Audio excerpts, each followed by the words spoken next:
E aí, pessoal, bom dia, boa tarde, boa noite, dependendo do horário que você estiver vendo. Eu queria continuar um pouquinho o papinho sobre a Europa que a gente estava tendo na semana passada, hoje falando um pouquinho mais sobre a divisão política, né? A gente está falando da divisão física, mas a gente tem também uma divisão política na Europa. A Europa ela não é uma coisa só, os países europeus não são todos maravilhosos e desenvolvidos, e isso tem a ver principalmente com as políticas da Guerra Fria e de como esses países se desenvolveram ao longo do tempo. Né? Você vai ter uma divisão muito grande, por exemplo, entre a Europa Ocidental e a Europa Oriental.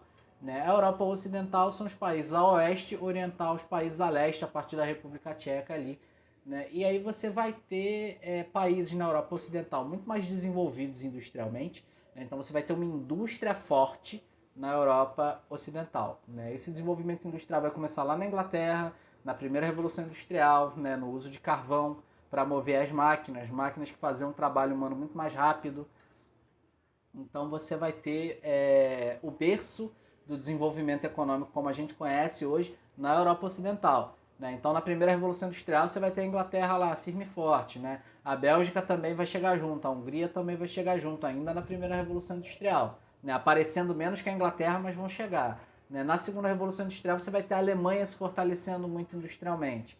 Né? E você vai ter também a França entrando no jogo. Então esses países eles vão se desenvolver industrialmente muito mais rápido, né? Eles vão ter um acúmulo de riqueza maior, né, em pouco tempo por causa disso. E a Europa Ocidental ela vai acabar se tornando, né, esse antro de sociedades industrializadas, né, com maior produto de valor agregado, né, produzido ali dentro. A Europa Oriental ela vai demorar para se desenvolver. Ela só vai começar a se desenvolver industrialmente depois da Segunda Guerra Mundial, né, que vão assinar os países da Europa Oriental, como por exemplo a Tchecoslováquia, né, a República Tcheca hoje, e a Eslováquia, que são dois países diferentes.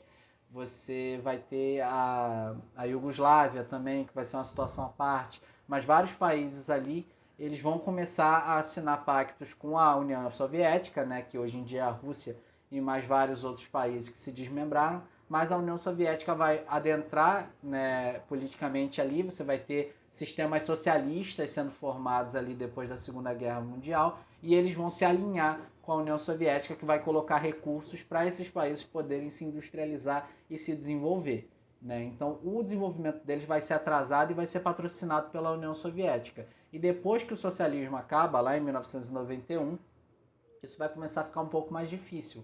Né? O que é que dividia a Europa Ocidental e a Europa Oriental? Na Alemanha, que depois da Segunda Guerra Mundial foi dividida em Alemanha Ocidental e Alemanha Oriental, né, você tinha um muro de Berlim dividindo a cidade que era para ninguém passar de um lado nem passar do outro. E isso é uma característica durante a Guerra Fria. Durante a Guerra Fria, esses países não vão se comunicar, ninguém vai sair de um para entrar em outro. Você vai ter uma dureza muito grande entre as fronteiras desses países. E isso é o que vão chamar de cortina de ferro.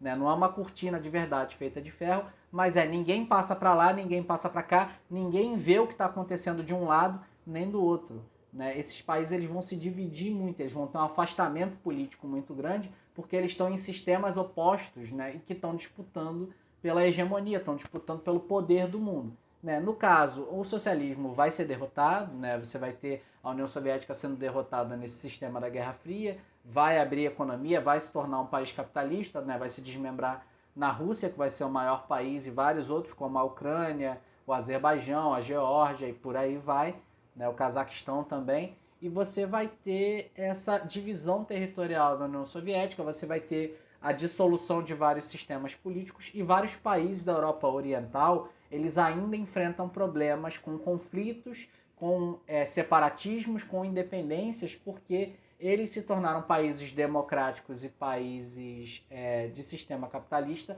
muito recentemente. Então eles ainda estão passando por mudanças políticas muito grandes. A Iugoslávia, por exemplo, vai ser dividida em vários e vários países. Né? A Iugoslávia, que era uma coisa só, vai virar Sérvia, Montenegro, Croácia, Bósnia e Herzegovina, Kosovo e por aí vai. Macedônia do Norte também vai ser outra parte da Iugoslávia que vai se separar e vão ser formados vários pedacinhos ali, vários países pequenos ali. A Tchecoslováquia, que era uma coisa só, vai virar República Tcheca e Eslováquia. Né? A União Soviética, então, vai se desmembrar em vários. Azerbaijão, Geórgia, Armênia, você vai ter de outro lado a Ucrânia, né, que também vai disputar a região da Crimeia com a Rússia. Até hoje você tem um conflito muito grande entre os países. E aí, com o fim do sistema socialista, essa proximidade entre a Europa Oriental e a Europa Ocidental, ela vai aumentar. Tanto que alguns países da Europa Oriental vão até entrar na zona do euro, vão até entrar na União Europeia.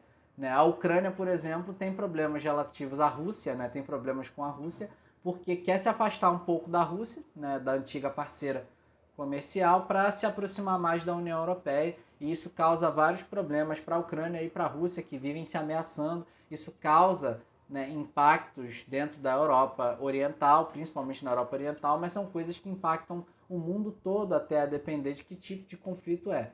Então, a Europa Oriental ela é muito mais instável, são sistemas que se adequaram ao capitalismo e à democracia muito recentemente, né? São países jovens, a Bielorrússia até hoje ainda não é uma democracia, então você vai ter uma área muito mais instável, muito mais complicada em termos políticos do que na Europa Ocidental, que os países são praticamente absolutos em democracias, né? E você vai ter sistemas mais estáveis, no caso da França, da própria Inglaterra, né? Do Reino Unido, Portugal, Espanha, são países que a gente não vê tantas crises políticas, tantas independências, grupos armados, são coisas que acontecem mais na Europa Oriental, principalmente por causa dessa instabilidade que aconteceu com o fim da Guerra Fria.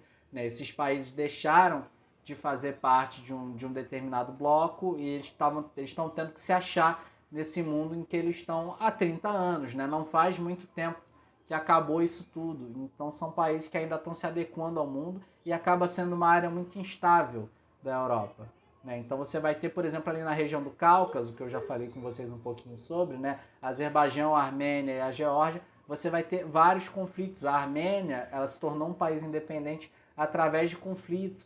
Né? Então você vai ter grupos armados, você vai ter terrorismo doméstico, né? Você vai ter pessoas cometendo ataques terroristas dentro do próprio país. Então você tem uma instabilidade muito grande na Europa Oriental, enquanto a Europa Ocidental sempre se manteve naquele mesmo sisteminha, não tem problemas políticos, mas vai ter problemas econômicos, e esses problemas econômicos vão ocasionar outras questões políticas que a gente pode falar na próxima semana, tá? Mas por enquanto é isso. Vamos pensar então que a Europa ela também não é uma coisa só. A gente tem a Europa Ocidental e a Europa Oriental. Isso para simplificar, porque se a gente for falar, por exemplo, da Europa Mediterrânea, ela é bem diferente da Europa Central, que é bem diferente da Europa do Norte. Né? Essa Europa Central que a gente fala, ela é mais a Europa Ocidental em si, porque você vai ter a parte norte da França, você vai ter a Alemanha, você vai ter o Reino Unido, que são as principais potências industriais, né? A Bélgica também, e existem diferenças, mas isso são recortes pequenininhos.